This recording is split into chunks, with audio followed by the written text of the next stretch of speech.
अब आप ये देखिए, ये पूरा एरिया देखिए, ये कोई बाहर का आदमी आता होगा, यहाँ कोई बाहर का आदमी आता होगा। ये डाइट बिल्डिंग है ठंडी रोड में, GIC भी इसी के पास में है, इसके पीछे का है पूरा एरिया।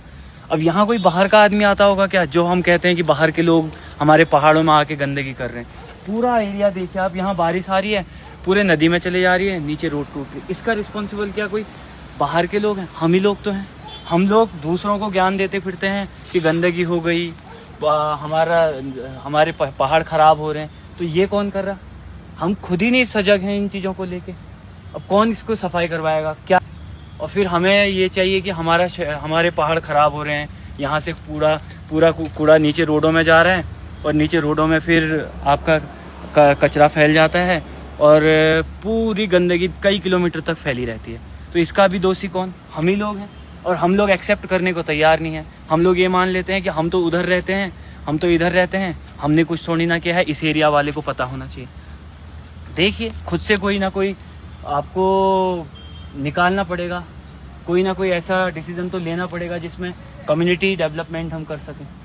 जिससे एक तरफ हम कहते हैं कि हमारे लोहाघाट के देवदार सबसे सुंदर देवदार हैं, सबसे प्रसिद्ध देवदार हैं, जहाँ खुद हम कहते हैं स्वामी विवेकानंद जी आए, योग किया, मायावती आश्रम बसाया, और आज हम खुद ही इन देवदारों के बीच में इसको गंदा प्रदूषित करने में लगे हैं।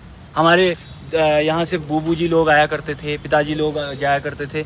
ये रास्ता आज चलो मान लो आज सबके पास गाड़ियाँ हैं, ये रास्ते में आवाजाही कम है, लेकिन आवाजाही कम हो जाएगी जिस क्षेत्र में, उस क्षेत्र में क्या गंदगी फैलाना ही स्वभाव बन जाएगा हमारा।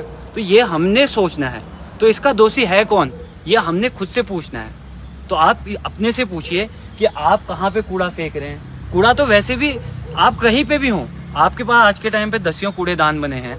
ऐसी क्या जरूरत आन पड़ी कि यहाँ पे कूड़ा फेंकना पड़ रहा है आपको? और कूड़ा फेंक दिया, आप देखिए वस्त्र, यहाँ वस्त्र फेंके गए हैं। अब ये वस्त्र क्या दिखा रहे हैं?